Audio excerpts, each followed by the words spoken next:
Hi guys. तो आज के लेक्चर में हम बात करने वाले एक्सप्रेशन कंसंट्रेशन ऑफ सॉल्यूशन, यानी कि हम बात करेंगे स्ट्रेंथ ऑफ सॉल्यूशन। हम बात करने में एक्सप्रेसिंग कंसंट्रेशन ऑफ सॉल्यूशन,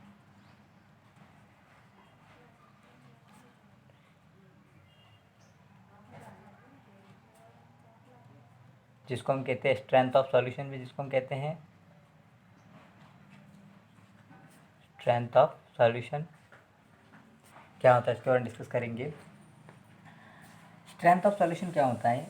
इसका मतलब होता है द अमाउंट ऑफ सॉल्यूट, यानी कि सॉल्यूट का अमाउंट जो कि पर यूनिट अमाउंट ऑफ सॉल्वेंट या और सॉल्यूशन, यानी कि हमारे पास सॉल्वेंट या सॉल्यूशन है, उसमें कितना सॉल्यूट डिज़ोल्व है, उसको हम कहते हैं कंसंट्रेशन ऑफ सॉल्यूशन या स्ट्रेंथ ऑफ सॉल्यूशन।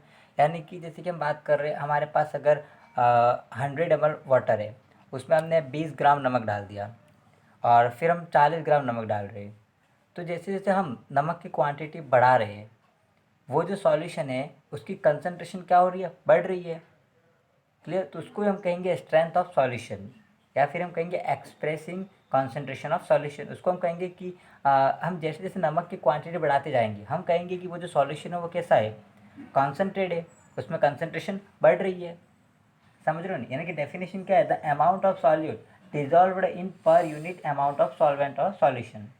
यानी कि सॉल्यूट विलेय की वह संख्या, वह मात्रा जो कि विलायक अथवा विलयन में विलेय है, उसको हम कहते हैं strength of solution. Clear? The amount of solute dissolved in पर यूनिट अमाउंट ऑफ सॉल्वेंट और solution is called strength of solution. Clear? तो अब हम स्ट्रेंथ ऑफ सॉल्यूशन को कैसे मेज़र कैसे कर सकते हैं? तो उसको मेज़र हम, जैसे कि मैं अगर कॉन्सेंट्रेशन, किसी भी सॉल्यूशन की कॉन्सेंट्रेशन मेज़र करनी है तो हम कैसे मेज़र कर सकते हैं? तो उसको हम मेज़र कर सकते हैं, तो अगर उसकी मेज़रमेंट यानी कि मापन, कि हम उसकी सांद्रता का मापन कैसे करें। तो सांद्रता का मापन करने के लिए हम एक तो हम यूज़ कर सकते हैं मोल फ्रैक्शन का, मोल अंश का। एक हम मोल फ्रैक्शन के द्वारा इसको मेज़र कर सकते हैं। इसके बाद हम मेज़र कर सकते हैं इसको मास बाय परसेंट से, मास बाय परसेंट से इसे मेज़र कर सकते हैं, जिसको हम कहते हैं डब्ल्यू बाय डब्ल्यू। इसके अलावा हम इसको रिप्रेजेंट कर सकते हैं volume by percent, volume by percent, V by V. इसके अलावा हम इसको मेज़र कर सकते हैं मास बाय वॉल्यूम परसेंट से, मास बाय वॉल्यूम परसेंट से, यानी कि डब्ल्यू बाय वी। इसके अलावा हम इसको मेज़र कर सकते हैं पीपीएम में, पार्ट्स पर मिलियन। इसके द्वारा, इसके बाद हम इसको रिप्रेजेंट कर सकते हैं मोलरिटी से एंड मोलरिटी। तो ये सारी चीज़ें पढ़नी हम जब हम बात करते हैं इन सब की, तो इनका 12th में हम डिटेल में स्टडी करेंगे। हम इनको एक बार, हम इनका जो बेसिक है वो हम देख लेंगे। तो एक्सप्रेसिंग कंसंट्रेशन ऑफ सॉल्यूशन, इसका मतलब है कि हमारे पास जो सॉल्यूशन है वो कितना कंसंट्रेट है, कितना कंसंट्रेट है, यानी कि उसके अंदर सॉल्यूट का अमाउंट कितना है, उसको हम मेज़र कर सकते हैं तो मोल फ्रैक्शन से। इसके बाद मास बाय परसेंट से, या फिर वॉल्यूम बाय परसेंट से, या मास बाय वॉल्यूम परसेंट से, या पीपीएम से, या मोलरिटी से, या मोलरिटी से। इन सब से हम उसको मेज़र कर सकते हैं कि उस सॉल्यूशन के अंदर कितना सॉल्वेंट है। समझ पा रहे हो बात को? यानी कि हमारे पास सॉल्यूशन है या सॉल्वेंट है, उसके अंदर कितना सॉल्यूट है, उसके अंदर कितना सॉल्यूट है। जैसे जैसे सॉल्यूट की क्वांटिटी बढ़ती जाएगी, हम कहेंगे कि वो सॉल्यूशन उतना ही कॉन्सेंट्रेट है। क्लियर? तो उसको हम इन 7 मेथड से हम इसको मेज़र कर सकते हैं। तो एक एक करके हम सबको डिस्क्राइब, सबके बारे में अपन जानेंगे। तो सबसे पहले हम बात करते हैं मास परसेंट से। सबसे पहले हम बात करेंगे मास बाय परसेंट की। सबसे पहले हम बात करते हैं मास परसेंट की। क्लियर? मास परसेंट क्या होता है उसके बारे में डिस्कस करेंगे। सबसे पहले हम बात करेंगे मास परसेंट की। तो मास परसेंट, जिसको हम रिप्रेजेंट करते हैं डब्ल्यू बाय डब्ल्यू। तो जहाँ पर ये जो डब्ल्यू है वो है सॉल्यूट। क्लियर? सॉल्यूट। और नीचे आप ये जो है, यानी कि हम सॉल्यूट और सॉल्यूशन। दोनों की हम बात करें, दोनों का हम क्या ले रहे हैं, मास ले रहे हैं। यानी कि दोनों जो है, यानी कि मास ऑफ सॉल्यूट और मास ऑफ सॉल्यूशन। आप यहाँ पर देख रहे हो कि जो सॉल्यूट और सॉल्यूशन है उन दोनों का मास ले रहे हैं, दोनों को मास के रेफरेंस में यूज़ कर रहे हैं। यानी कि डेफिनेशन है amount of solute dissolve in 100 gram of solution. यानी कि सॉल्यूट का अमाउंट जो कि 100 ग्राम सॉल्यूशन में डिजॉल्व है, 100 ग्राम सॉल्यूशन में। तो आप देख रहे हो कि सॉल्यूट और सॉल्यूट और सॉल्यूशन दोनों को हमने ग्राम में लिया है। क्लियर। तो डेफिनेशन क्या हो जाएगी, मास परसेंट की अमाउंट ऑफ सॉल्यूट विलेय की मात्रा जो कि 100 ग्राम विलियन में उपस्थित है। तो विलेय की मात्रा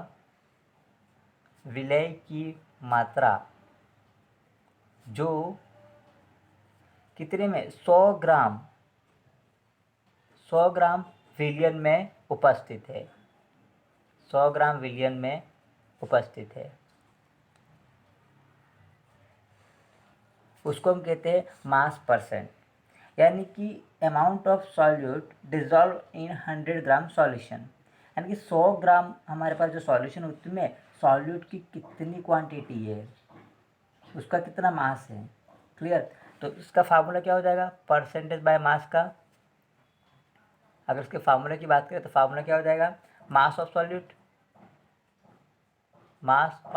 सॉल्यूट विलेय का भार, उसको हम डिवाइड करेंगे मास ऑफ सॉल्यूशन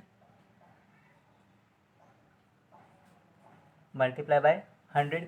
यानी कि विलेय की मात्रा और यहाँ पर विलियन की मात्रा। समझ पा रहे हो। मास परसेंट का मतलब विलेय की मात्रा जो कि 100 ग्राम विलियन में उपस्थित है। क्लियर। तो यहाँ पर मास ऑफ सॉल्यूशन किस में आएगा, ग्राम में आएगा, और सॉल्यूट भी किस में होगा, ग्राम में होगा। तो उसको हम कहते हैं मास परसेंटेज। क्लियर। जैसे कि हम एक एग्जांपल लेते हैं, जैसे कि हम बात करते हैं, अगर मेरे पास, मैं कहूँ कि 20%, मेरे पास 20% W/W NaCl है। इसका मतलब क्या है, इसका मतलब ये होगा कि मेरे पास 20 ग्राम, यानी कि इसमें 20 ग्राम NaCl, 20 ग्राम NaCl है। किसमें, 20 ग्राम NaCl इन 100 ग्राम सॉल्यूशन। यानी कि 100 ग्राम सॉल्यूशन में 20 ग्राम NaCl है। सॉल्यूशन कितना है, 100 ग्राम। तो सॉल्वेंट कितना हो गया, 80 ग्राम। यानी कि वाटर कितना है, यानी कि इसका मतलब क्या हुआ, मेरे पास 20 ग्राम तो क्या है, NaCl है, प्लस 80 ग्राम क्या है मेरे पास, 80 ग्राम है वाटर। क्लियर। यानी कि विलेय की मात्रा जो कि 100 ग्राम विलियन में उपस्थित है। यहाँ पर आप देख रहे हो विलेय कौन है, नमक NaCl, जो कितना है 20 ग्राम, किसमें, 100 ग्राम सॉल्यूशन में। हम बात करें विलियन की, विलायक की नहीं, विलियन की। यानी कि 100 ग्राम विलियन में उपस्थित विलेय की मात्रा को हम कहते हैं मास परसेंटेज। 20% W/W NaCl। इसका मतलब क्या हुआ, इसका मतलब होता है कि 20 ग्राम NaCl 100 ग्राम सॉल्यूशन में है, 100 ग्राम सॉल्यूशन। यानी कि वाटर कितना है, 80 ग्राम। क्लियर। इसका हम पूरा डिटेल स्टडी 12th के चैप्टर में करेंगे, सॉल्यूशन। अभी हम सिर्फ इसका बेसिक आइडिया ले लेते हैं। अब हम बात करते हैं इसके सेकंड, दूसरी जो उसकी मापन है उसकी बात करेंगे, वॉल्यूम परसेंटेज। दूसरा है वॉल्यूम परसेंटेज, वॉल्यूम परसेंटेज जिसको हम कहते हैं V/V। अब वॉल्यूम परसेंट, तो उसके लिए फार्मूला है परसेंट बाय वॉल्यूम। अब यहाँ पर हम बात कर रहे हैं, तो आप देख रहे हो कि यहाँ पर सॉल्यूट और सॉल्यूशन दोनों का हम वॉल्यूम ले रहे हैं। यानी कि वॉल्यूम ऑफ सॉल्यूट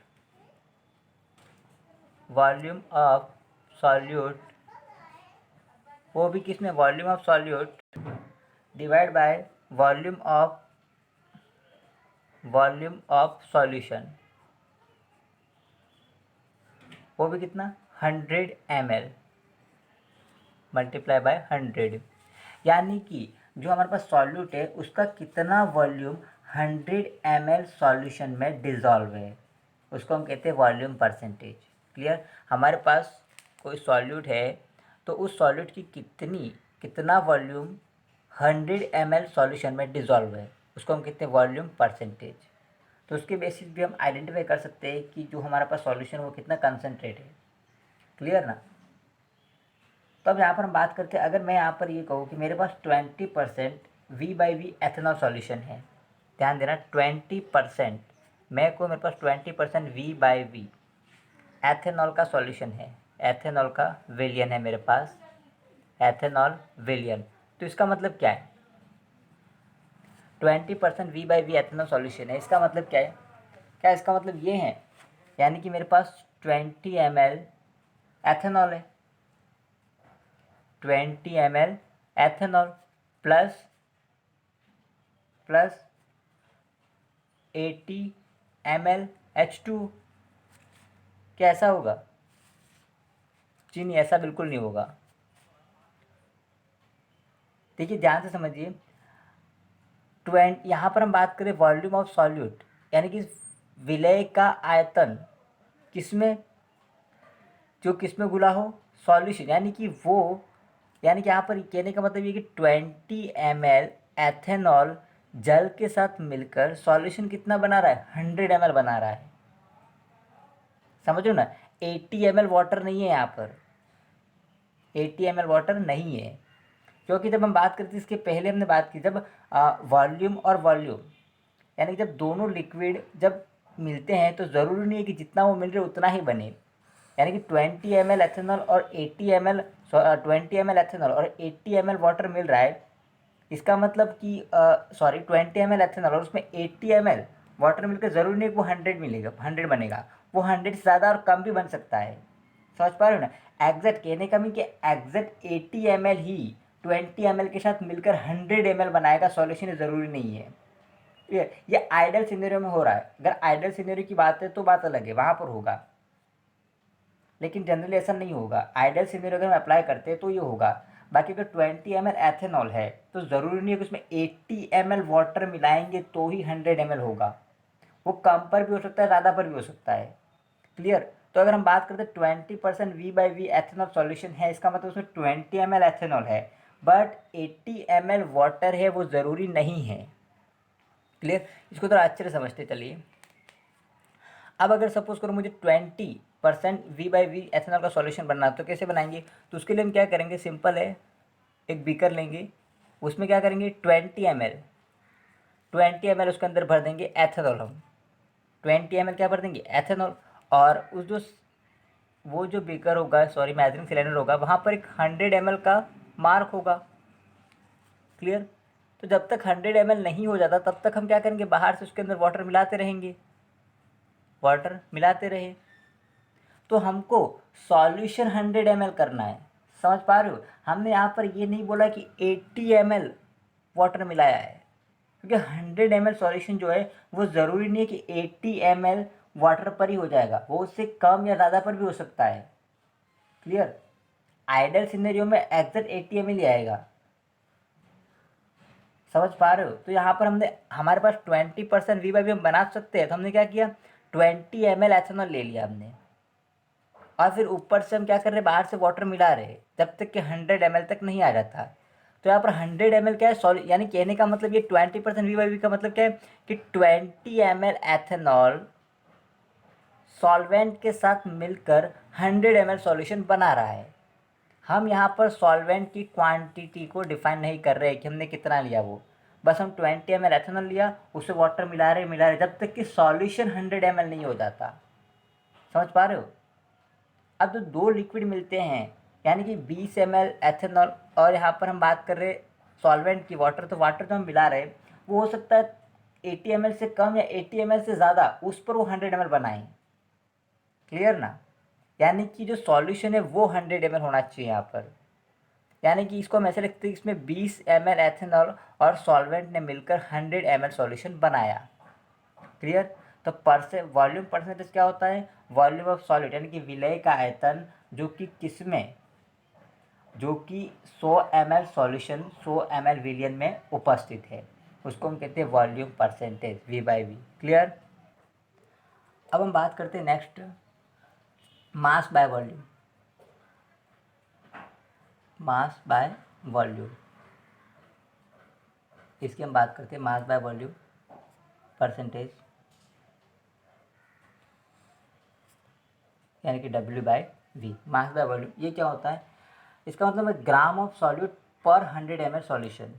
मतलब क्या होता है? ग्राम ऑफ सॉल्यूट यानी कि विलेय की मात्रा जो कि 100 ml सॉल्यूशन में उपस्थित है। इसका मतलब है gram of solute, gram of solute पर 100 ml सॉल्यूशन।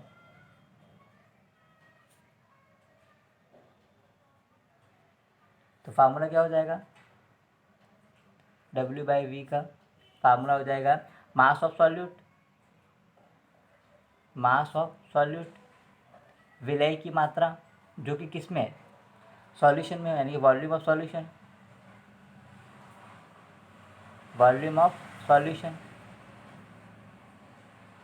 और वो भी कितना है? सॉल्यूशन 100 ml, 100 ml, यानी कि मास ऑफ सॉल्यूट यानी कि सॉल्यूट का मास जो कि 100 ml सॉल्यूशन में प्रेजेंस हो, उसको हम कहते हैं मास बाय वॉल्यूम। क्लियर? जैसे कि मैं कहूँ, हम यहाँ बात करेंगे, अगर मेरे पास 10% W/V NaCl है, इसका मतलब क्या हुआ कि मेरे पास 10 ग्राम जो नमक है वो किसके साथ? वाटर के साथ मिलकर कितना सॉल्यूशन बना रहा है? 100 ml का सॉल्यूशन बना रहा है, 100 ml सॉल्यूशन। क्लियर? यहाँ पर हमने फिर से डिसाइड नहीं किया कि 90 ml, 90 ml यहाँ पर वाटर है। वो यहाँ पर हम ये कह रहे हैं कि 10 ग्राम NaCl और वाटर 90 नहीं है, 10 ग्राम NaCl वाटर की कुछ क्वांटिटी के साथ मिलकर कितना? 100 ml सॉल्यूशन बना रहा है। क्लियर? तो मास बाय वॉल्यूम परसेंटेज का मतलब क्या हुआ कि हमारे पास 100 ml सॉल्यूशन है, उसमें विलेय की मात्रा कितनी है? ग्राम ऑफ सॉल्यूट, विलेय की मात्रा, विलेय के ग्राम जो कि पर 100 ml सॉल्यूशन में है।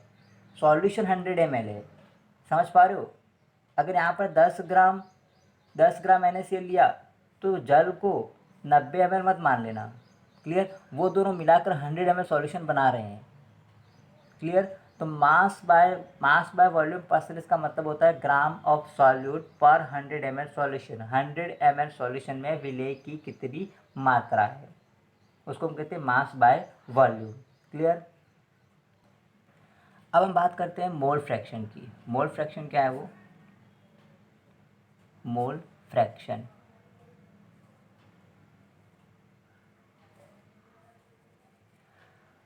मोल फ्रैक्शन का मतलब होता है, ये सॉलिड के लिए होता है। तो मोल फ्रैक्शन का मतलब होता है कि हमारे पास जो सॉल्यूशन है उसके अंदर बहुत सारे सॉल्यूट है, तो किसी पर्टिकुलर सॉल्यूट की उस पूरे सॉल्यूशन में कितनी क्वांटिटी है। जैसे कि हम बात करते हैं, हमारे पास कोई सॉल्यूशन है, उसमें 3 सॉल्यूट है, A+B+C। क्लियर? तो मुझे मोल फ्रैक्शन निकालने ए का, एक्स ए का, तो क्या हो जाएगा? एक्स ए के जो मोल है divide by x a plus x b plus x c. Clear? यानी कि टोटल जो मोल है उसमें सॉल्यूट के कितने मोल है, उसको हम कहते हैं मोल फ्रैक्शन।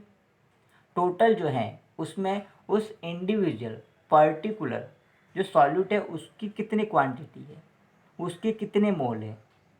क्लियर? समझ पा रहे हो? जो टोटल है हमारे पास, जो टोटल मोल है, उस टोटल मोल में जो इंडिविजुअल जो सॉल्यूट है उसके कितने मोल है, उसको हम कहते हैं मोल फ्रैक्शन। और वो भी किसको रिप्रेजेंट करेगा? उसकी कॉन्सेंट्रेशन को, सॉल्यूशन की। तो फार्मूला क्या हो जाएगा यहाँ पर? फार्मूला क्या हो जाएगा? Moles of solute, moles of solute, उसको हम किससे डिवाइड करेंगे? Divide by moles of solute plus moles of solvent, moles of solvent यानी कि सॉल्यूशन। तो यहाँ पर क्या हो जाएगा? Moles of solute divide by moles of solution. Clear. तो जो हमारे पास जो सॉल्यूशन है उसमें विलय के मोलों की संख्या कितनी है, तो इसको हम कुछ ऐसे भी रिप्रेजेंट करते हैं, Na divide by Na plus Nb। तो ये हो जाएगा हमारा मोल फ्रैक्शन। तो मोल फ्रैक्शन क्या होता है, moles of solute in moles of solution, कि हमारे पास जो सॉल्यूशन है उसमें सॉल्यूट के कितने मोल हैं, उसको हम कहते हैं मोल फ्रैक्शन। क्लियर। तो सबसे पहले हम पढ़ा मास परसेंटेज। मास परसेंटेज क्या होता है, मास ऑफ सॉल्यूट, यानी कि विलय की मात्रा जो कि किसमें हो, 100 ग्राम सॉल्यूशन में हो। विलय की मात्रा जो 100 ग्राम विलियन में उपस्थित हो उसको तो हम कहते हैं मास परसेंटेज। और वॉल्यूम परसेंटेज यानी कि विलय का आयतन जो कि 100 ml विलियन में उपस्थित हो, विलियन में। सबसे पहले पढ़ा W/W, उसका मतलब क्या हुआ कि विलय की मात्रा जो 100 ग्राम विलियन में उपस्थित हो। फिर V/V यानी कि विलय का आयतन जो कि 100 ml विलियन में उपस्थित हो। फिर W/V यानी कि विलय का ग्राम में विलय का भार या विलय की मात्रा जो कि 100 ml विलियन में उपस्थित हो, W/V। तो सबसे पहला कौन सा, W/W। सबसे पहला कौन सा था, सबसे पहला है W/W, और दूसरा V/V, और तीसरा W/V। तो इसका मतलब क्या हुआ, इसका मतलब क्या हुआ कि 100 ग्राम विलयन में उपस्थित विलय की मात्रा, इसका मतलब 100 ml विलयन में उपस्थित विलय का आयतन, और इसका मतलब 100 ml विलयन में उपस्थित विलय का भार या विलय की मात्रा। यहाँ पर दोनों आयतन है, यहाँ पर दोनों भार है, और यहाँ पर भार और आयतन। क्लियर। और मोल फ्रैक्शन क्या होता है, विलय के मोल जो कि विलियन में उपस्थित है। क्लियर। तो अब हम बात करेंगे मोलरिटी और मोलैलिटी के बारे में। तो अब हम बात करने वाले हैं मोलरिटी के बारे में, मोलरता के बारे में। मोलरिटी, मोलरता क्या होती है वो,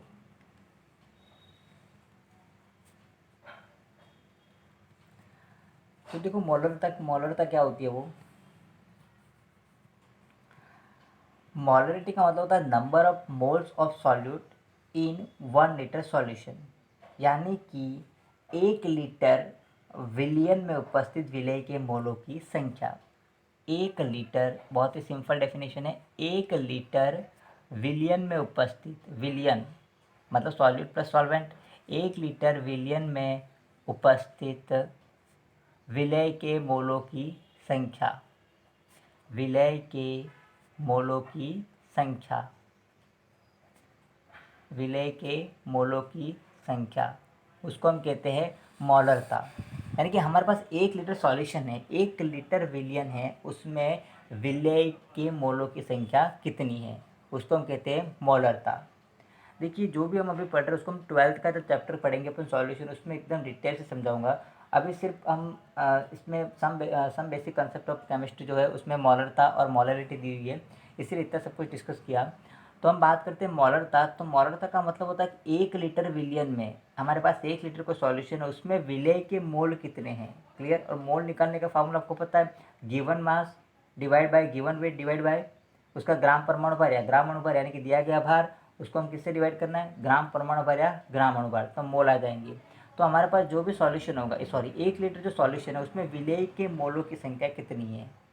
क्लियर। तो फार्मूला क्या हो जाएगा मोलरता का, विलय के मोलों की संख्या, विलय के मोल, विलय के मोल किसमें, विलय के मोल किसमें, 1 लीटर विलियन में, यानी कि विलियन का आयतन, विलियन का आयतन। क्लियर। तो विलियन का आयतन कितना, 1 लीटर। तो 1 लीटर विलियन में उपस्थित विलय के मोलों की संख्या, उसको हम क्या कहते हैं, मोलरता। हमारे पास कोई 1 लीटर विलियन उपस्थित है, उसमें विलय के मोलों की संख्या कितनी है, उसको हम कहते हैं मोलरता। जैसे कि मैं बात करूँ, मेरे पास 0.2 मोलर NaCl है, इसका मतलब क्या हुआ, इसका मतलब हो कि 0.2 मोल NaCl के हैं 1 लीटर सॉल्यूशन में। इसका मतलब क्या हुआ, 0.2 मोल NaCl इन 1 लीटर सॉल्यूशन। 1 लीटर विलियन में मेरे पास 0.2 मोल हैं, क्लियर। तो अगर हम इसको, अगर इसी फार्मूले को हम थोड़ा डेराइव करें, थोड़ा और ट्रांसफॉर्मेशन रूप में लिख सकते हैं अपन। तो मोल को हम कैसे निकालते हैं, दिया गया भार उसको हम कैसे डिवाइड करते हैं उसके मॉलिक्यूलर मास से, तो दिया W बाई M, और डिवाइड बाय कितना हो गया V, जो कि किस में होगा, लीटर में, 1 लीटर होगा। तो ये नया फार्मूला क्या बन गया, M is equal to W by M into, अगर हम इस V को ml में कन्वर्ट करें तो कितना हो जाएगा, ये नया फार्मूला डेराइव हो गया। क्लियर। अगर V को ml में कन्वर्ट करेंगे तो कितना हो जाएगा, V बाय 1000। अगर उसको ml में कन्वर्ट करना है तो ये उसका नया फार्मूला आ गया। क्लियर। यहाँ पर हमने क्या किया, W को, यानी कि जो W है वो क्या है, मोल है। सॉरी, यहाँ पर हम बात करते हैं विलेय के मोल।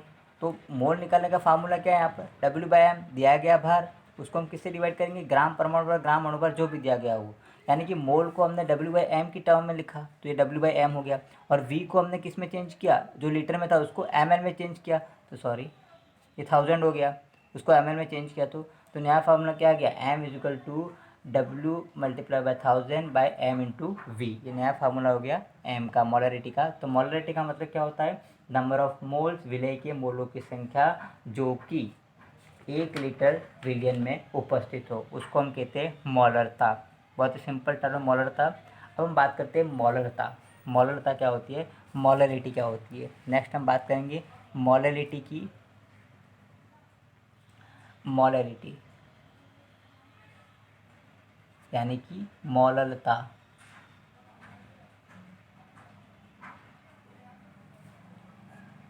अब हम बात करते हैं मोलरता की। मोलरता क्या होता है वो, तो अगर मोलरता की बात करें तो यहाँ से हम एक और फार्मूला डेराइव कर सकते हैं, जैसे कि मोलरता M इज इक्वल टू क्या होता है, N अपन V। N क्या है, नंबर ऑफ मोल्स, और V आयतन 1 लीटर। तो यहाँ से अगर हमें number of moles of solute, विलेय के मोलों की संख्या निकालनी है, विलेय के मोलों की संख्या N इज इक्वल टू, तो क्या हो जाएगा, M इंटू V। यहाँ से हम विलेय के मोलों की संख्या भी निकाल सकते हैं।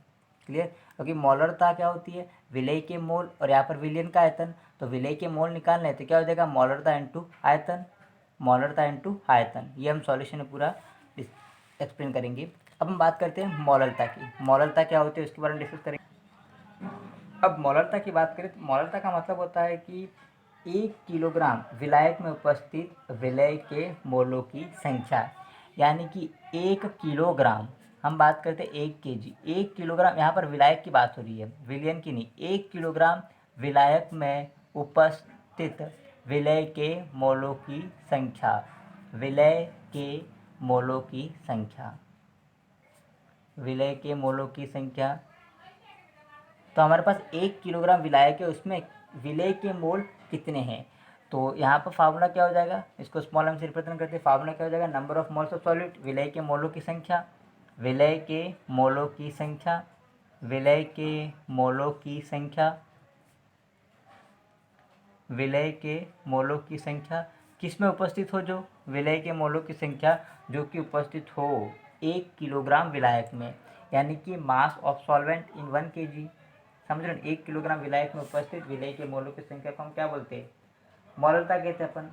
तो किलोग्राम में विलायक का भार हो जाएगा, विलायक का भार किलोग्राम में, विलायक का भार वो किस में आएगा, केजी में। तो ये अपनी होगी मोलरिटी, यानी कि मोलरता। क्लियर। विलेय के मोलों की संख्या किस में, 1 किलोग्राम विलायक में उपस्थित हो। तो इसको हम इस फॉर्म में भी लिख सकते हैं अपन, मोल को जब हम मोल कैसे निकालते हैं अपन, दिया गया भार बटे ग्राम परमाणु भार या ग्राम अणु भार, और किलोग्राम, ये जो किलोग्राम है उसको ग्राम में कन्वर्ट करेंगे, डिवाइड बाय 1000 कर देंगे। यानी कि मोलरता क्या होती है, 1 किलोग्राम विलायक में उपस्थित विलेय के मोलों की संख्या, जबकि मोलरता क्या होती है, 1 लीटर विलियन में, यहाँ पर विलायक है वहाँ पर विलियन, 1 लीटर विलियन में उपस्थित विलेय के मोलों की संख्या मोलरता है। और 1 किलोग्राम विलायक, सॉल्वेंट विलायक की बात कर रहे हैं, 1 किलोग्राम विलायक में उपस्थित विलेय के मोलों की संख्या को हम कहते हैं मोलरता। क्लियर। तो आज के लेक्चर में इतना ही। कल के लेक्चर में बात करेंगे इक्विवेलेंट वेट, तुल्यांक भार क्या होता है, ग्राम इक्विवेलेंट वेट के बारे में बात करेंगे, और साथ में बात करेंगे नॉर्मलिटी के बारे में, नॉर्मलता क्या होता है उसके बारे में बात करेंगे, और एनसीईआरटी के कुछ सॉल्यूशन करेंगे। और कल का लेक्चर लास्ट होगा मोल कंसेप्ट का। Thank you so much.